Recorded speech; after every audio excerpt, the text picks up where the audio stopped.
भाइयों और बहनों, आज मैं आपके सामने व्यवहारिक और पारिवारिक प्रसंग की चर्चा करने जा रहा हूँ।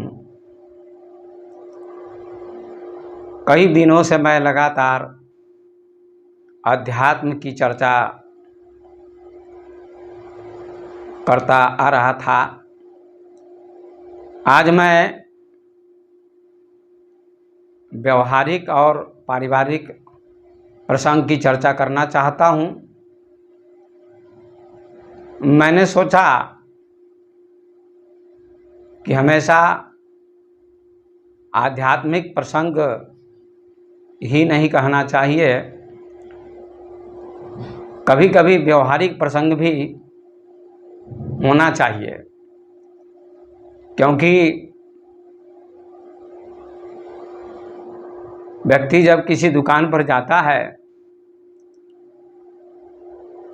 किसी परचून की दुकान पर, किराने की दुकान पर, तो वहाँ अनेक चीज़ें होती हैं।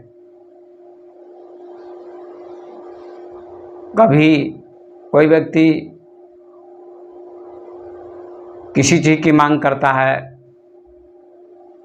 कभी किसी चीज़ की मांग करता है।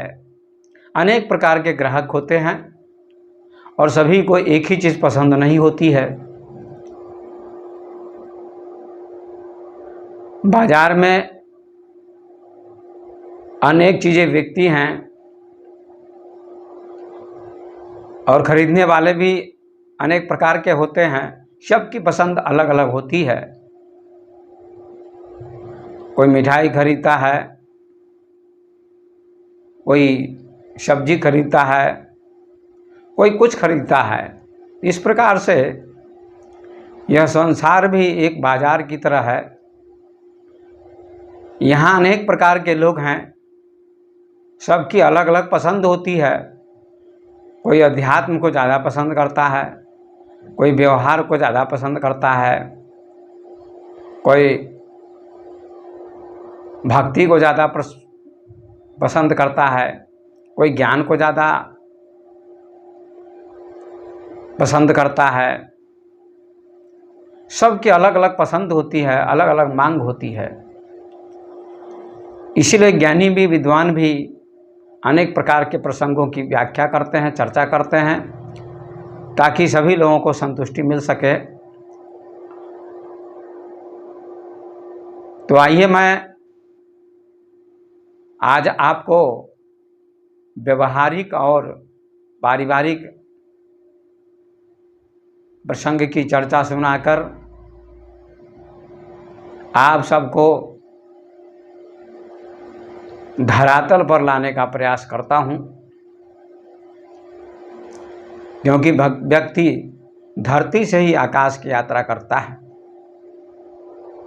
यदि कोई हवाई जहाज से यात्रा करता है तो हवाई जहाज भी धरती का स्पर्श करके ही फ्लाइट करता है, उड़ान भरता है। इसी प्रकार से आज मैं धरातल की बात, परिवार की बात, व्यवहार की बात सुनाता हूँ। आइए इसमें प्रवेश करते हैं। तो आज का मेरा विषय है, धरती पर स्वर्ग कैसे उतरेगा। हम लोगों ने स्वर्ग की कल्पना की है और नरक की कल्पना की है। हम लोगों की मान्यता है, समाज की मान्यता है कि स्वर्ग आकाश में होता है, वैकुंठ आकाश में होता है, नरक पाताल में होता है। लेकिन आज मैं आपको ये बताने का प्रयास कर रहा हूँ कि धरती पर स्वर्ग कैसे उतरेगा, अर्थात आप धरती पर स्वर्ग को कैसे उतार सकेंगे, इसी की चर्चा मैं करता हूँ। तो बंधुओं, सज्जनों, धरती पर स्वर्ग कैसे उतरेगा, हमारी धरती स्वर्ग कैसे बनेगी। कहीं कोई आकाश में स्वर्ग नहीं है, कहीं कोई पाताल में नरक नहीं है। यदि आपको स्वर्ग में प्रवेश करना हो, धरती को स्वर्ग बनाना हो, धरती पर स्वर्ग को उतारना हो, तो क्या करना होगा? एक काम करना होगा। शास्त्रों में बहुत सारी बातें बताई गई हैं, हजारों लाखों बातें बताई गई हैं, और आज पूरे देश में विदेश में कथाएं होती हैं, और सब यही कहते हैं अपने घर को स्वर्ग बनाओ, अपने परिवार को स्वर्ग बनाओ। ये तो बात सही कहते हैं, पर स्वर्ग बनेगा कैसे, इसको समझना जरूरी है, आवश्यक है। धरती पर स्वर्ग उतर सकता है, केवल एक ही शर्त है। दुकानदार की शर्त होती है पैसे दो तो वस्तु मिलेगी। सरकार की शर्त होती है, कोई छात्र विद्यार्थी पास होता है बढ़िया नंबर से, तो सरकार उसको नौकरी देती है। इसी प्रकार से धरती पर स्वर्ग कैसे उतरेगा, बस एक ही शर्त है, वो शर्त है प्रेम। हमारे शास्त्रों में, हमारे संतों ने, ज्ञानियों ने, महापुरुषों ने प्रेम की बड़ी चर्चा की है। और यदि प्रेम आपके जीवन में उतर जाए, प्रेम आ जाए, प्रेम को आप समझने लगे, तो आपका परिवार स्वर्ग बन सकता है, आपका जीवन स्वर्ग बन सकता है, आपका व्यवहार स्वर्ग बन सकता है, और पूरी धरती स्वर्ग बन सकती है। धरती स्वर्ग बनने का मतलब क्या हुआ? धरती पर रहने वाले लोगों में यदि प्रेम हो जाए तो धरती स्वर्ग कहलाएगी। केवल प्रेम जोड़ने का काम करता है एक दूसरे से, प्रेम सूत्र है। आपने देखा होगा कि एक माला होती है, फूलों की माला होती है, या बिकने वाली माला भी होती है, रुद्राक्ष की माला, तुलसी की माला, उसमें 108 दाने होते हैं, एक मन का होता है। सभी दानों को जोड़ने वाला एक सूत्र होता है, एक धागा होता है। उस एक धागे में सारे दाने पिरोए होते हैं, गुथे होते हैं, और सारे दाने जो गुथे होते हैं बिखरते नहीं हैं। इसी प्रकार से प्रेम एक धागा है, एक सूत्र है, जिस प्रेम रूपी धागे में यदि व्यक्ति बंध जाए तो आपका जीवन स्वर्ग बन सकता है। प्रेम जोड़ता है, नफरत तोड़ती है। नफरत, घृणा कैंची है। आप सभी जानते हैं कि कैंची कपड़े को काटती है, जोड़ना नहीं जानती, पर सुई जोड़ना जानती है, सुई जोड़ने का काम करती है। हमारे जीवन में ये दो पहलू हैं, इनमें से एक को अपनाना चाहिए, प्रेम को, नफरत को नहीं। नफरत से दूरी होती है, नफरत से व्यक्ति टूटता है, जुड़ता नहीं है। प्रेम से व्यक्ति जुड़ता है, प्रेम सुई का काम करता है, नफरत कैंची का काम करती है, घृणा कैंची का काम करती है। तो हमारे जीवन में प्रेम होना चाहिए, और प्रेम बहुत कीमती चीज है। प्रेम जीवन को सुखमय बनाता है, प्रेम आनंद प्रदान करता है। बस एक ही शर्त है कि हमारे जीवन में प्रेम होना चाहिए। प्रेम का अर्थ बहुत कम लोग समझते हैं। प्रेम का अर्थ होता है निस्वार्थ भाव। प्रेम का अर्थ होता है देना। प्रेम में कोई मांग नहीं होती है। जैसे सूरज प्रकाश देता है, सारी सृष्टि को देता है, उसकी कोई मांग नहीं होती है कि हमें कुछ दो तो हम तुम्हें प्रकाश देंगे। उसकी कोई मांग नहीं होती है, बेशर्त वह अपना प्रकाश बांटता है। हवा सबको मिलती है, बेशर्त हवा बहती है, कोई उसकी शर्त नहीं है कि हमें तुम कुछ दो, पैसे दो तो हम तुम्हें मिलेंगे। गंगा बहती बेशर्त बहती है, फूल खिलते हैं, वे खिलते हैं तो उनकी सुगंध सबको बेशर्त मिलती है, चाहे भिखारी उसके सामने जाए, चाहे राजा जाए, चाहे कोई भी जाए, चाहे मूर्ख जाए, चाहे विद्वान जाए, सबको बेशर्त उसकी सुगंध मिलती है। हमारे जीवन में भी बेशर्त प्रेम होना चाहिए। पति और पत्नी का प्रेम भी बेशर्त होना चाहिए, पिता और पुत्र का प्रेम भी बेशर्त होना चाहिए, भाई भाई का प्रेम भी बेशर्त होना चाहिए, देवरानी जेठानी का प्रेम भी बेशर्त होना चाहिए। कोई शर्त नहीं होनी चाहिए। जहाँ शर्त होगी वहाँ प्रेम नहीं होगा, वो प्रेम कभी टूट सकता है। जिस प्रेम में शर्त होती है वह प्रेम टूट जाता है, और ऐसा प्रेम किस काम का जो टूट जाए। रहीम ने कहा है, रहीमन धागा प्रेम का मत तोड़ो चटकाए, टूटे पे फिर न जुड़े, जुड़े गांठ पड़ जाए। प्रेम ऐसा हो जो टूटे नहीं, यदि टूट गया तो फिर जुड़ेगा नहीं, और जुड़ेगा तो गांठ पड़ जाएगी। तुम्हारे जीवन में कैसा प्रेम हो तो बेशर्त प्रेम होना चाहिए, कोई शर्त नहीं होनी चाहिए। जैसे मैं कुछ उदाहरण देना चाहता हूँ, आज मैं रामचरितमानस का उदाहरण देना चाहता हूँ। गोस्वामी तुलसीदास जी ने रामचरितमानस की रचना की, उसमें उन्होंने प्रेम की बहुत अच्छी चर्चा की है कि भाई भाई का प्रेम कैसा होना चाहिए, राजा प्रजा का प्रेम कैसा होना चाहिए, पति और पत्नी का प्रेम कैसा होना चाहिए, पिता और पुत्र का प्रेम कैसा होना चाहिए।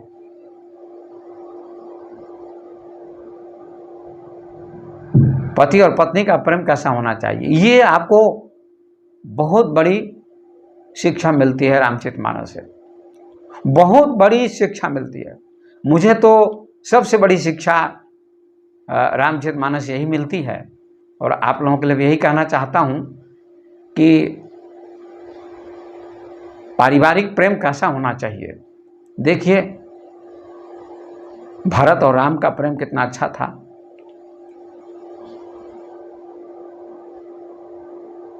राम और लक्ष्मण का प्रेम कितना अच्छा था। भगवान राम को वन मिला, वनवास मिला, पर लक्ष्मण को नहीं मिला था।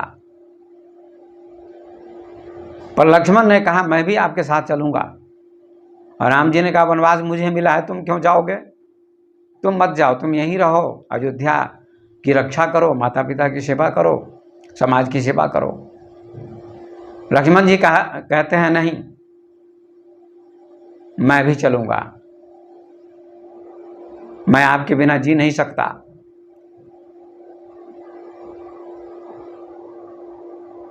तो भगवान राम कहते हैं जाओ, फिर अपनी माता से आज्ञा ले लो। लक्ष्मण जी अपनी माता से आज्ञा लेने जाते हैं। उनकी माता का नाम सुमित्रा था। सुमित्रा के पास जाते हैं, माँ प्रणाम, मैं भैया राम के साथ वन जाना चाहता हूँ, जा रहा हूँ, तुम मुझे आज्ञा दो। तो सुमित्रा जी बहुत प्रसन्न होती हैं और कहते हैं पुत्रवती युवती जग सोई, रघुवर भगत जासु सुत होई, न तरु बाँझ बलि बादि बियानी, राम विमुख सुत दे हितहानि। सुमित्रा जी कहती हैं, यह अयोध्या कांड का प्रसंग है। पुत्रवती युवती जग सोई, पुत्रवती वही माँ कहलाती है। पुत्रवती युवती जग सोई, रघुवर भगत जासु सुत होई, जिसका बेटा, जिसका पुत्र भगवान का भक्त होता है, राम का पुत्र भक्त होता है। न तरु बाँझ भली बादी बियानी, जिसकी कोख से, जिसके गर्भ से राम का भक्त पैदा न हो, भगवान का भक्त पैदा न हो, वह माँ मानो बाँझ है। न तरु बाँझ भली बादी बियानी। और जैसे गाय, भैंस, बकरी बच्चे को जन्म देती है तो लोग कहते हैं गाय ब्याई है, भैंस ब्याई है, बकरी ब्याई है। अर्थात जिस माता के गर्भ से भगवान का भक्त जन्म न ले, संस्कारी पुत्र जन्म न ले, विद्वान न बने पुत्र, ज्ञानी न बने, अच्छा न बने, तो ऐसा मान लेना चाहिए कि उस माँ ने जन्म नहीं दिया है, वह माँ ब्याती है। ऐसा कटाक्ष किया है तुलसीदास जी ने, व्यंग किया है। ऐसी माँ की आलोचना की गई है। तुलसीदास जी ने ऐसी माँ की आलोचना की है कि माँ ऐसी हो जिसके गर्भ से, जिसकी कोख से भगवान का पुत्र जन्म ले, वही माँ पुत्रवती कहलाती है, कहलाएगी। यहाँ बहुत सुंदर बात गोस्वामी जी ने लिखी है। पुत्रवती युवती जग सोई, रघुवर भगत जासु सुत होई, न तुर बाँझ भली बाँधी बियानी, राम विमुख सुत दे हितहानी। जिसका पुत्र राम का विमुख है, राम से विमुख है, राम की भक्ति नहीं करता, परमात्मा की भक्ति नहीं करता, ऐसा पुत्र नहीं है।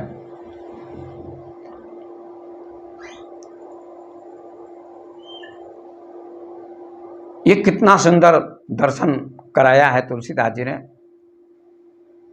कहते हैं लक्ष्मण जी राम जी के साथ वन गए और 14 वर्षों तक राम जी का साथ दिया। कितना भ्रातृत्व प्रेम था लक्ष्मण का। बड़े भाई के प्रति कैसा प्रेम होना चाहिए छोटे भाई का, ये लक्ष्मण से आपको सीख मिलती है, शिक्षा मिलती है। बड़े भाई का आदर करना चाहिए, सम्मान करना चाहिए, बड़े भाई के सुख दुख में साथ देना चाहिए। ये लक्ष्मण से आपको सीख मिलती है, लक्ष्मण से आपको शिक्षा मिलती है, लक्ष्मण से आपको प्रेरणा मिलती है। और जब लक्ष्मण जी को शक्तिवान लगा था, राम रोने लगे लक्ष्मण जी के लिए लंका में।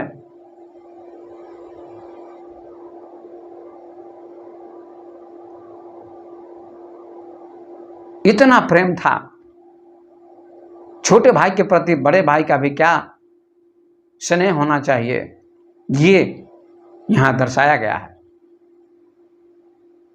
बड़े भाई का साथ लक्ष्मण देते हैं, वन में साथ जाते हैं, सुख दुख में साथ देते हैं।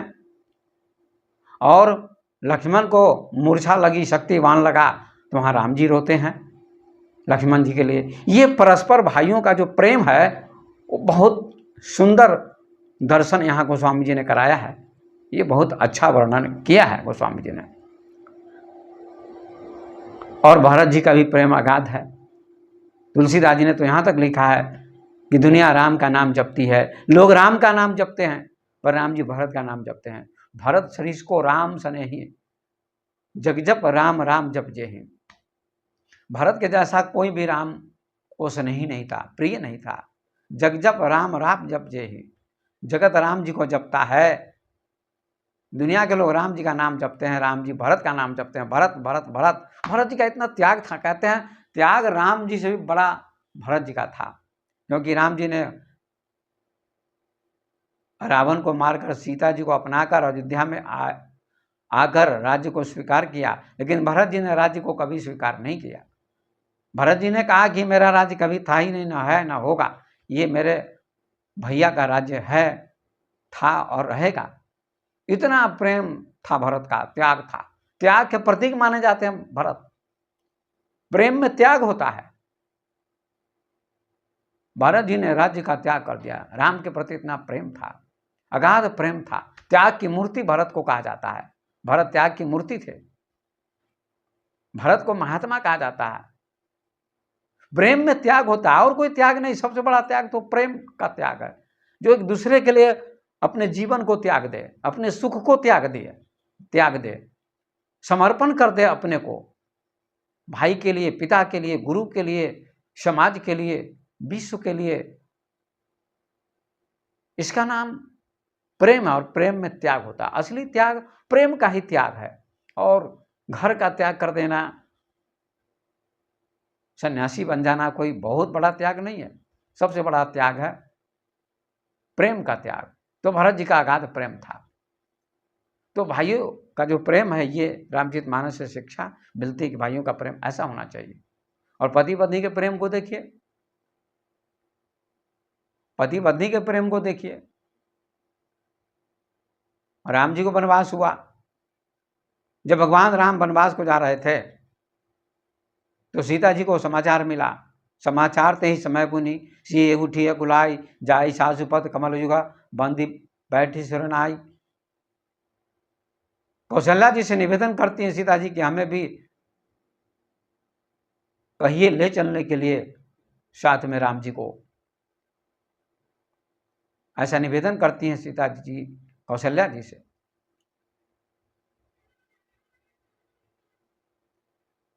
सीता जी राम के साथ जाना चाहती हैं।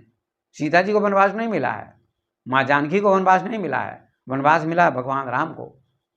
तो राम जी कहते हैं सीते तुम मेरे साथ मत जाओ, क्योंकि जंगल में बहुत कष्ट भोगना पड़ेगा, कभी भोजन मिलेगा कभी नहीं मिलेगा, कांटों पर चलना पड़ेगा, धरती पर चलना पड़ेगा, तुम राजकुमारी हो मत जाओ। तरह तरह से समझाने का प्रयास किया, सास की सेवा करो, ससुर की सेवा करो, अयोध्या में रहो, सुखी रहोगी। पर सीता जी नहीं मानती हैं, कहती नहीं मैं तो चलूंगी। सीता जी ने हट कर दिया कि जिए बिनु देह नदी बिनु बारी, अतः सही नाथ पुरुष बिनु नारी, नाथ सकल सुख साथ तुम्हारे, शरद विमल विदु बदन निहारे। सीता जी कहती हैं, माँ जानकी कहती हैं, जिए बिनु देह नदी बिनु बारी, हे राम जी, हे प्राणनाथ, हे स्वामी, जैसे शरीर में आत्मा ना हो, जीव ना हो, तो उसका कोई महत्व नहीं रहता, उसको मुर्दा कहते हैं लोग। शरीर में आत्मा होती है तो शरीर की शोभा होती है, चलता फिरता खाता है शरीर। शरीर की शोभा आत्मा से होती है, आत्मा निकल जाए तो शरीर की शोभा नहीं होती है। जिए बिनु देह नदी बिनु बारी, और जिस नदी में पानी ना हो, बारी ना हो, उस नदी की कोई शोभा नहीं है, उसका नाम सूखी नदी होगा। पशु पक्षी पानी नहीं पिएंगे, सिंचाई नहीं होगी, इसलिए जिस नदी में पानी नहीं होगा उस नदी का कोई महत्व नहीं होगा। ऐसे ही हे नाथ, आपके बिना मेरा कोई महत्व नहीं, मेरा कोई अर्थ नहीं। तो ऐसे ही नाथ पुरुष बिनु नारी, हे नाथ, सीता जी कहती है, हे नाथ, हे स्वामी, आपके बिना मेरा जीवन व्यर्थ है। नाथ सकल सुख साथ तुम्हारे, सारे सुख आपके साथ मुझे मिलेंगे। आपके दुख में मैं दुखी होंगी, आपके सुख में मैं सुखी होंगी, आपके सुख दुख को बांटने का प्रयास करूंगी, इसलिए मुझे आप साथ ले चलिए। ये मेरा निवेदन है, मेरी प्रार्थना है। आप मेरा त्याग न करें। जैसे चंद्रमा से चांदनी अलग नहीं हो सकती है, अग्नि से दाहकता अलग नहीं हो सकती है, गर्मी अलग नहीं हो सकती है, जल से शीतलता अलग नहीं हो सकती है, फूल से सुगंध अलग नहीं हो सकती है, उसी प्रकार से आपकी मैं छाया हूँ, आपकी मैं सुगंध हूँ, मुझे अलग मत कीजिए। मैं आपसे अलग नहीं रह सकती, मैं आपके बिना जीवित नहीं रह सकती। ऐसा सीता जी ने कहा। पति के प्रति इतना प्रेम था, अगाध प्रेम, इसीलिए तो उनकी पूजा हो रही है। पूरे भारत में, पूरे देश में उनकी पूजा हो रही है। इतना प्रेम पति के प्रति था, इतना प्रेम हर नारी को पति के प्रति होना चाहिए। सीता जैसा प्रेम, माँ जानकी जैसा प्रेम, तो आपकी भी पूजा हो जाएगी, आपकी भी पूजा होगी, आपका भी सम्मान होगा। किसी और बात को लेकर के माँ जानकी की पूजा नहीं होती, मैं तो यही समझता हूँ। इतना प्रेम था। और दूसरी बात, और सास के प्रति भी प्रेम था, ससुर के प्रति प्रेम था, सबके प्रति उनका प्रेम था, देवर के प्रति प्रेम था, सबके प्रति प्रेम था। तो साथ में जाती हैं, राम जी कहते चलो, साथ में जाती हैं। आप सभी जानते हैं, कहने की ज्यादा जरूरत नहीं है। और जब जंगल में जाते हैं, वनवास जाते हैं, तो अरण्य कांड में वर्णन है कि लक्ष्मण जी कहीं दूर चले गए और राम सीता साथ में थे। तो राम जी ने एक काम किया, दोनों साथ में बैठे हुए थे पत्थर पर। तो तुलसीदास जी ने चौपाई लिखी है, एक बार चुनी कुसुम सुहाये, निज कर भूषण राम बनाए, सीत ही पहिराए प्रभु सादर, बैठे फटिक शिला परमादर।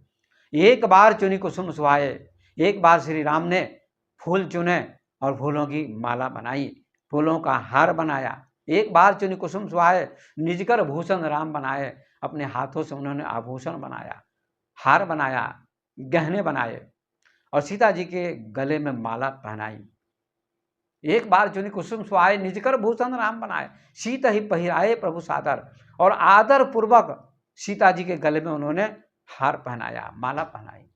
लोग कहते हैं पत्नी का कर्तव्य है पति का आदर करे, लेकिन यहाँ तुलसीदास जी ने अच्छा लिखा है कि पत्नी का आदर पति कर रहे हैं, राम जी भी पत्नी का आदर कर रहे हैं, सीता जी का आदर कर रहे हैं, अपने हाथों से फूलों की माला बनाकर हार बनाकर उनके गले में पहनाते, कितना आदर किया। ऐसा प्रेम पति पत्नी का होना चाहिए। ये नहीं पत्नी पैर की जूती है, वही मेरा आदर करे पत्नी, मेरे पैर दबाए, मेरी सारी सेवा करे, मुझे भोजन बना के दे, मेरी थाली साफ करे। ये तो अच्छी बात है, करनी चाहिए, सेवा करनी चाहिए पति की। लेकिन यदि पत्नी बीमार हो जाती है तो पति का भी कर्तव्य है उसकी सेवा करें। दोनों बराबर हैं, दोनों को मित्र का व्यवहार करना चाहिए, मित्रवत व्यवहार करना चाहिए। लेकिन कुछ संत महात्मा शास्त्रों में लिख दिया है, संत महात्माओं ने, कि पति परमात्मा है, पति देवता है। क्या पत्नी पैर की जूती है? पत्नी भी तो देवी है, पति भी देवता है तो पत्नी भी देवी है, दोनों समान है।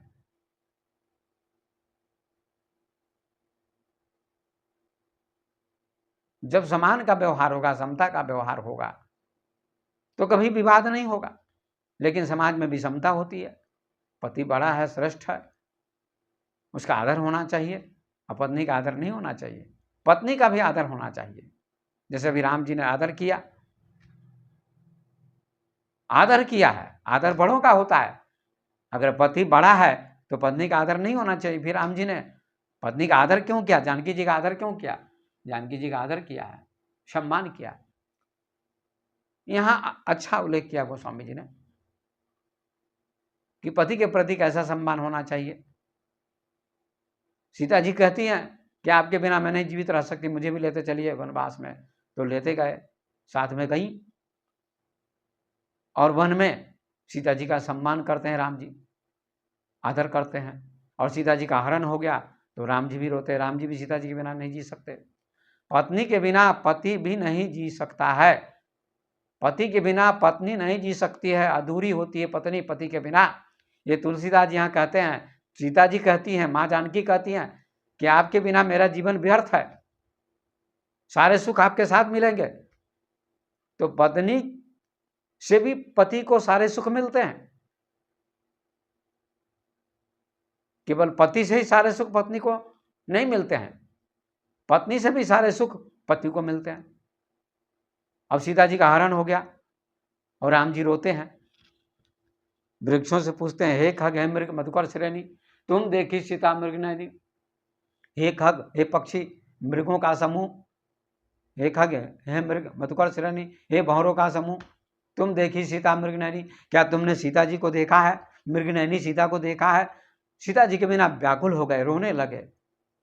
पत्नी के प्रति ये प्रेम दर्शाते हैं यहाँ राम जी, और पत्नी के बिना बेचैन हो जाते हैं।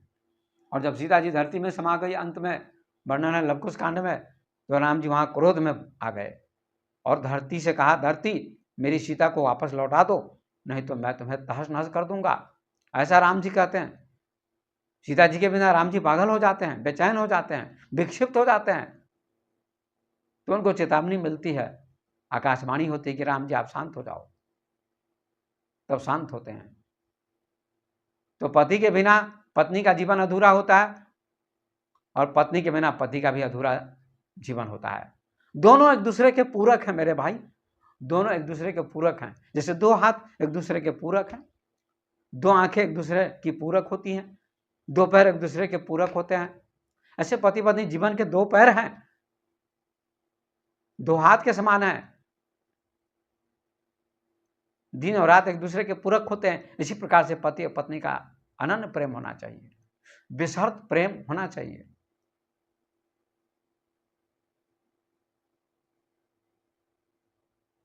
ये रामचरितमानस में दिखाया गया।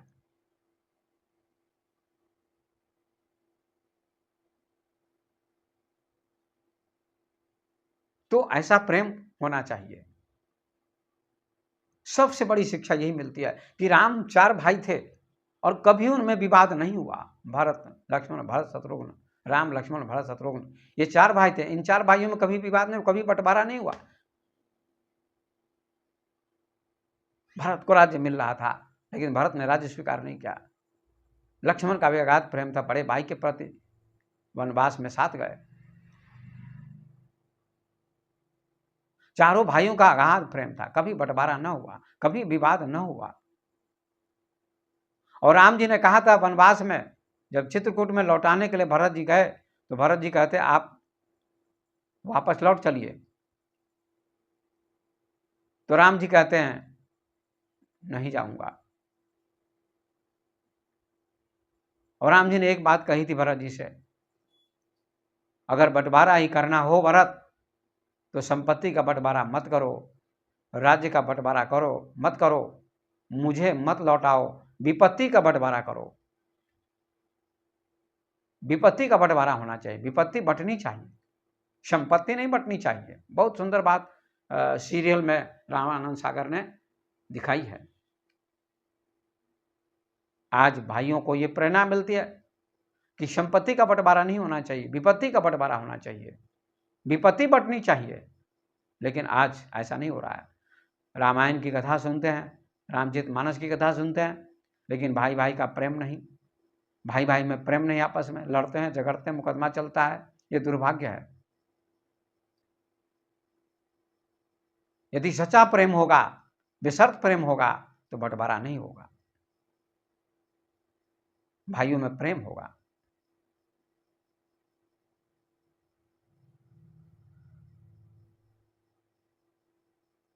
एक कहानी मैं सुनाता हूं आपको। वाचस्पति एक बहुत बड़े विद्वान हुए। उन्होंने ब्रह्मसूत्र पर व्याख्या की है, टीका लिखी है। कहा जाता है कि ब्रह्मसूत्र पर टीका लिख रहे थे, व्याख्या लिख रहे थे, उसके पहले उनके पिता ने कहा विवाह तुम्हारा नहीं हुआ, विवाह कर लो। तो पिता के कहने पर उन्होंने विवाह किया।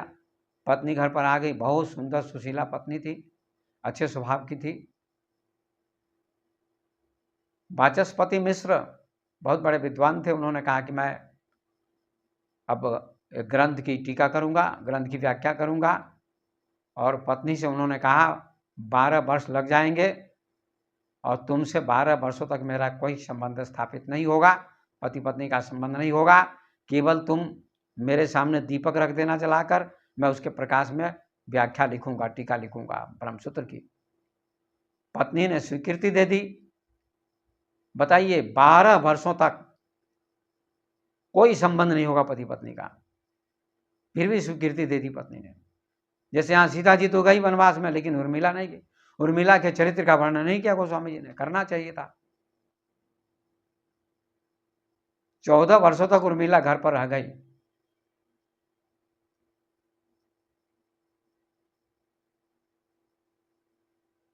उर्मिला का चरित्र भी बहुत दिव्य था, उसका वर्णन भी होना चाहिए। तो वाचस्पति मिश्र की पत्नी ने स्वीकृति दे दी कि आप व्याख्या लिखिए, टीका लिखिए, मैं कोई बाधा नहीं दूंगी। कहते हैं वाचस्पति मिश्र रोज टीका लिखते थे और लिखने के बाद फिर भोजन करते थे, फिर थोड़ा आराम करते थे, फिर लिखते थे।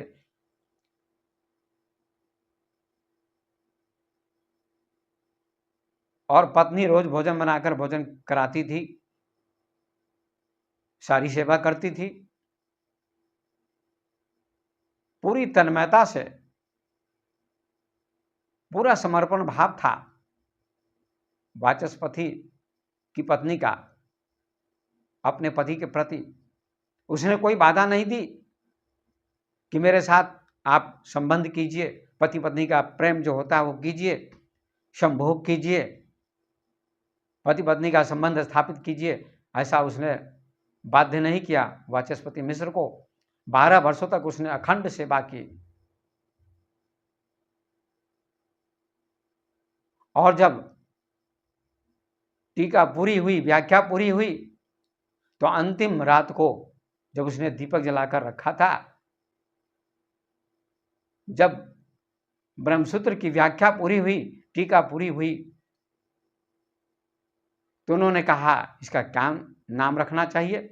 तो ऊपर की ओर देखा, आंखें उठाई तो देखा पत्नी खड़ी थी। वाचस्पति मिश्र ने कहा तुम कौन हो? भूल गए थे, इतने लीन थे व्याख्या करने में, टीका करने में कि पत्नी तक को भूल गए थे, संसार को भूल गए थे, पत्नी तक को भूल गए थे जो जीवन संगनी थी। उनकी पत्नी ने कहा, मैं आपकी पत्नी हूं, आप मेरे पति हैं, आपके साथ मेरा विवाह हुआ है, आप मुझे नहीं पहचानते? कहा, मैं भूल चुका था, टीका करने में इतना लीन था, तल्लीन था, मग्न था कि मैं तुमको भूल चुका था। लेकिन देवी, तुम बहुत धन्य हो कि तुमने व्याख्या करने में कोई बाधा नहीं पहुंचाई, तुमने सांसारिक इच्छा प्रकट नहीं की, पति पत्नी के संबंध की इच्छा प्रकट नहीं की, मेरे काम में तुमने कोई बाधा नहीं पहुंचाई, सहायता की। तुम्हारा समर्पण, तुम्हारा प्रेम अनन्य है, तुम्हारा समर्पण धन्य है, मैं तुम्हारा ऋणी हूं। उनकी आंखों से आंसू निकल गए, वाचस्पति मिश्र की आंखों से आंसू निकल गए, आंसू बहने लगे और कहा, देवी तुम धन्य हो, तुम्हारा उपकार अनन्य है, तुम्हारे उपकार को मैं भूल नहीं सकता, तुम्हारा मैं ऋणी हूं, जन्मों जन्मों तुम्हारा मैं ऋणी रहूंगा। इसके बदले मैं तुमको क्या दूं? मैंने संकल्प किया है कि टीका लिखने के बाद मैं सन्यासी हो जाऊंगा, लेकिन अब संकल्प को कैसे तोड़ सकता हूं? तो पत्नी कहती है, आप जाइए, कोई बात नहीं है, आपकी इच्छा है। सोचिए। लेकिन वाचस्पति मिश्र कहते, देवी तुम जैसी पत्नी धरती पर कभी कभी अवतरित होती है, तुम जैसी पत्नी धरती पर कभी कभी अवतरित होती है। तुमने मेरी सहायता की, 12 वर्षों तक समर्पण भाव तुम्हारा था, लगन पूर्वक तुमने सेवा की, श्रद्धा पूर्वक तुमने सेवा की, तुम्हारा नाम मैं अमर कर देता हूं। इस ब्रह्मसूत्र की टीका का नाम मैं दूसरा रखता, इस ब्रह्मसूत्र की टीका का नाम मैं दूसरा रखता, लेकिन मैं तुम्हारे नाम से इसका नाम रखूंगा। अपनी पत्नी के नाम से उस टीका का नाम रखा, उसका नामकरण किया, उसका नाम था भामती। उनकी पत्नी का नाम था भामती, भामती टीका के नाम से प्रसिद्ध है आज भी। धन्य थी वो पत्नी, और धन्य थे वाचस्पति मिश्र भी, जिन्होंने पत्नी का इतना सम्मान किया।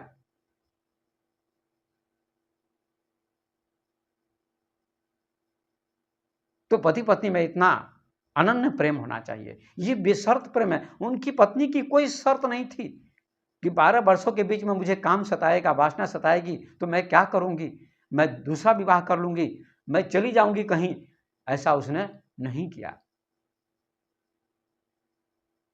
तो प्रेम ऐसा होना चाहिए।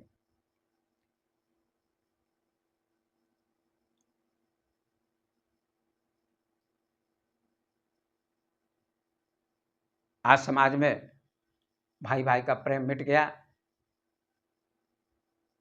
बहुत कम प्रेम रह गया। पिता पुत्र का प्रेम मिटता जा रहा है।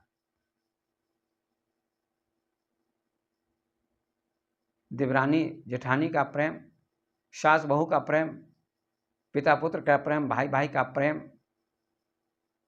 राजा प्रजा का प्रेम, ये रामचरितमानस से आपको शिक्षा मिलती है, रामायण से शिक्षा मिलती है। सबसे बड़ी शिक्षा यही है रामचरितमानस के। प्रेम होना चाहिए आपके परिवार में, आपके व्यवहार में, आपके जीवन में।